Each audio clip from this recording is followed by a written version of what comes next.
دوسرا مسئلہ زکوٰۃ فطرہ کی مقدار. وہ مقدار حکم فقہا نے بیان کر دیا ہے. حکم یہ ہے، یہ نہیں کہہ سکتے کہ اس سال آپ 100 روپیہ ہے، اس سال 200 روپیہ ہے، اس سال 400 روپیہ. یہ نہیں، اس کا کوئی جواز نہیں بنتا. حکم فقہا نے سب نے، جو فقاہتی و اجتہادی مسئلہ ہے وہ سب نے یکساں ایک جیسا اجماعی و اتفاقی حکم ہے کہ جو آپ کا معمول کا کھانا رہا ہے سال بھر، اس کا 3 کلو مقدار آپ نے زکوٰۃ فطرہ دینا ہے. ایک فرد کے لحاظ سے ایک فرد اپنا زکوٰۃ فطرہ دے گا جو اس نے معمول کا کھانا کھایا ہے، سال بھر جو کچھ کھایا ہے. وہ مجتہد کو کیا پتا کہ آپ نے کیا کھایا ہے؟ پوچھتے ہیں، ہم سے بھی پوچھتے ہیں، انہی دنوں میں پوچھتے ہیں جی زکوٰۃ فطرہ کتنا ہے؟ میں نے کہا مجھے کیا پتا کہ آپ کا کتنا بنتا ہے، آپ نے کھایا کیا ہے. وہ ممکن ہے 15-20 ہزار روپیہ بنتا ہو جو آپ نے کھانا کھایا ہے. اگر روز ہوٹلوں پہ جا کے کھاتے رہے ہیں، روز پی سی میں جا کے کھاتے رہے ہیں اور ڈنر پارٹیاں دیتے رہے ہیں اور کھاتے رہے ہیں، یا کسی کے یہاں کھاتے رہے ہیں یا خود پکا کے دوسروں کو کھلاتے رہے ہیں، تو 15,000 فطرہ دو ایک آدمی کا. چونکہ آپ کا جو کھانا تھا معمول کا وہ اتنا بل بنتا تھا ایک ٹائم کا، تو وہ آپ دیں. ممکن ہے چکن کھایا ہو آپ نے. توجہ فرمائیں، یہ جو گندم کا عموماً اعلان کرتے ہیں، یہ اس وقت گندم دیں جب گندم آپ کے غذا کا اصلی حصہ گندم ہو، گندم کھا رہے ہوں. باقی ساتھ جو ساگ پکایا ہے، دال پکائی ہے، چٹنی اچار رکھا ہے، تاکہ گندم کھائی جا سکے. گندم سے روٹی بنتی ہے، روٹی کھانے کے لیے ساتھ کوئی ایسی چیز چاشنی لگاتے ہیں تاکہ گندم نیچے اتر جائے. خشک گندم نیچے گلے سے اترتی نہیں ہے. تو اصل کھانا روٹی ہے. لہذا پرانے زمانے کے لوگ کہتے بھی یہی تھے. ابھی بھی بعض جگہوں پر یہ اصطلاح رائج ہے، کھانے کا وقت ہو تو یہ نہیں کہتے کھانا کھا کے جائیں، کہتے ہیں یہ روٹی تیار ہو رہی ہے، روٹی کھا کے جائیں. روٹی کھائیے آپ نے، چونکہ کھانا میں روٹی ہی ہوتی تھی اور باقی ساتھ کوئی سادہ سی چیز ہوتی تھی تاکہ روٹی اتر جائے. لیکن اس وقت روٹی اصل غذا نہیں ہے. روٹی کھاتے ہیں تاکہ گوشت اتر جائے نیچے. روٹی اس لیے ساتھ ہوتی ہے کہ چکن ساتھ اتر جائے. روٹی اس لیے ہے تاکہ یہ باربیکیو نیچے اتر جائے، یا اس کے ساتھ سلاد کے طور پر روٹی کھا لے. روٹی بہت سارے لوگوں کے کھانے کا اصلی جز نہیں ہے. اس وقت وہ روٹی کو ایسے ساتھ ثانوی حیثیت سے کھاتے ہیں. گندم ان کی غذا نہیں ہے.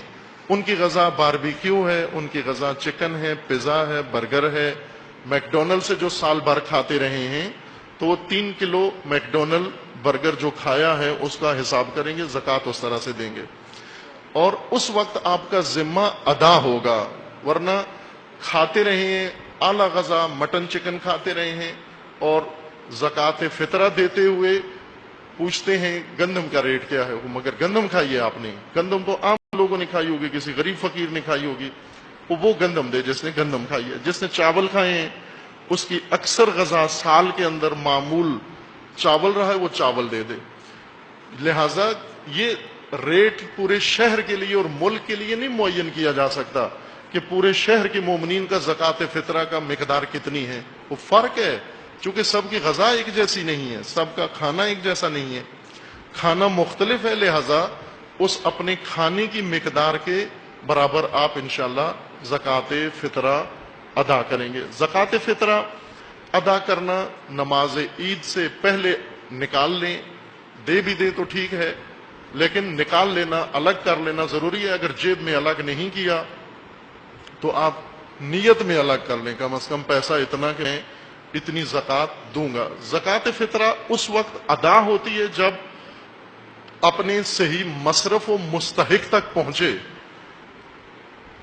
اور جس طرح ابھی گورنمنٹ نے پابندیاں لگا دی ہیں کہ یعنی اتنی سینس، اتنا شعور ہماری اس احمق حکومت کو بھی ہے کہ بعض لوگ زکوٰۃ کے مستحق نہیں ہیں. یہ سیاسی جماعتیں زکوٰۃ کی مستحق نہیں ہیں، ان پر پابندی لگا دی ہے انہوں نے کہ یہ نہیں لے سکتے. اور یہ دونوں کے نفع میں ہے.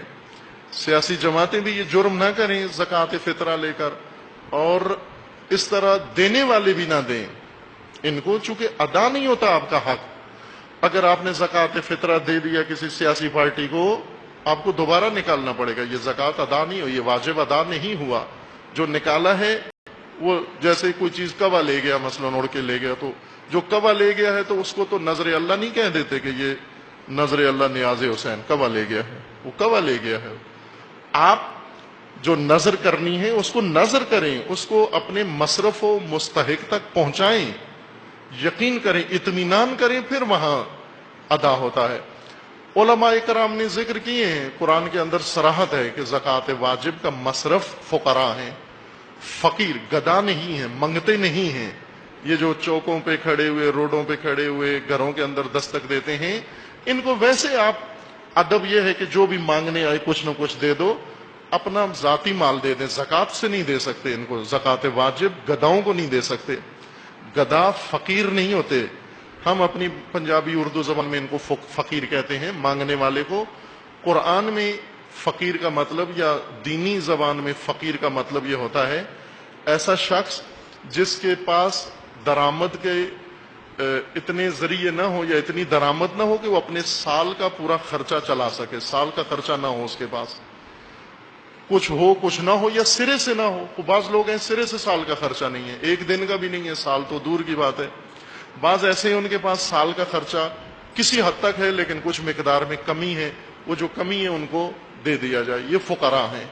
اور وہ بھی باعفت فقراء، متدین فقراء، کہ جن کی عزت محفوظ رہنی چاہیے، ان کو دیں آپ۔ عموماً لوگ فقراء کا مال گداؤں کو دے دیتے ہیں، عام مال صدقات مستحبہ اگر بانٹ دیں تو وہ بھی ادا نہیں ہوتے، خصوصاً زکوٰۃ واجب یہ ہرگز آپ نے گداؤں کو اور ان منگتوں کو اور یہ جو انجمنیں ہیں، سیاسی پارٹیاں ہیں، یہ جو لے جاتے ہیں، ان کو نہیں دینی، چونکہ مستحق کو دینی ہے، فقراء کو دینی ہے۔ بھلے اگر کوئی گروہ ایسا ہے جو فقراء تک پہنچاتا ہے اور آپ مطمئن ہیں یہ فقراء کو دیتا ہے، اس اطمینان کی بنیاد پر انہیں دے سکتے ہیں، امین کے طور پر، اگر آپ کو اطمینان ہے ان پر کہ یہ فقراء کو دیتے ہیں۔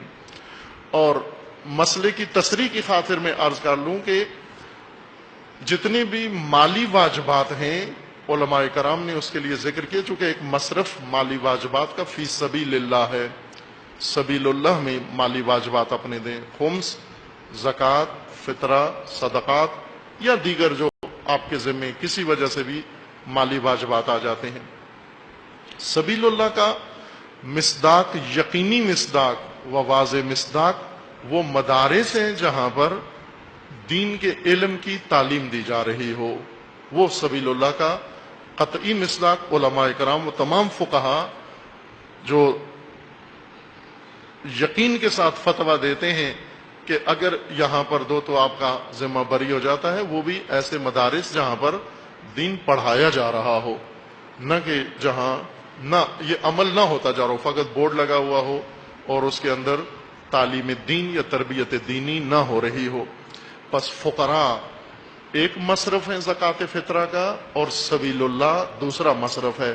سبیل اللہ کا یقینی مصداق تمام فقہا کے اتفاق سے، فتویٰ سے، وہ مدارس دینیہ ہیں جن کے اندر یہ تعلیم کا نظام ہو رہا ہوگا۔ مقدار آپ نے خود تعین کرنی ہے، جو کھاتے رہے ہیں آپ کو اندازہ ہے کیا کھاتے رہے ہیں۔ پھر بار بار بس پوچھنے آ جاتے ہیں جی ہم کبھی یہ کھاتے تھے کبھی وہ کھاتے تھے۔ جو زیادہ غالب اکثر کھانا رہا ہے، معمول رہا ہے آپ کا، مثلا سال میں آپ نے زیادہ تر چاول کھائے ہیں، زیادہ تر بریانی کھائی ہے، زیادہ تر مٹن کھایا ہے، تو وہ حساب کریں گے آپ۔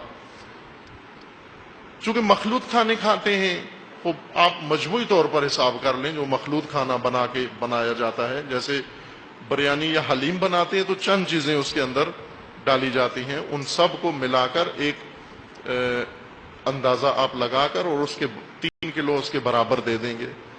کچھ مقدار احتیاطاً دے دیں تاکہ یقین ہو جائے کہ جو میں نے دینا تھا وہ ادا ہو گیا۔ مثلا اگر آپ کا فرض کریں 500 بنتا ہے فطرہ، تو آپ 600 دے دیں تاکہ یقین ہو جائے آپ کو کہ جو میرا حساب بنتا تھا وہ میں نے دے دیا ہے۔ یہاں پر اللہ تعالیٰ سے ڈسکاؤنٹ نہ لیں، یہ ضرر میں ہے، یہ خسارے میں ہے، یہاں بچت نہ کریں، چونکہ واجب ہے، واجب یقین کے ساتھ ادا ہو جائے تو انسان بری و ذمہ ہو جاتا ہے کہ انشاءاللہ خداوند تعالیٰ آپ کے عبادات، صیام و قیام و طعام و اطعام اور انشاءاللہ یہ زکوٰۃ و فطرہ و تمام کارائے خیر و نیات خیر جو آپ نے اور تمام مومنین نے انجام دیے ہیں، خداوند تعالیٰ اسے احسن طریقے سے قبول فرمائے انشاءاللہ۔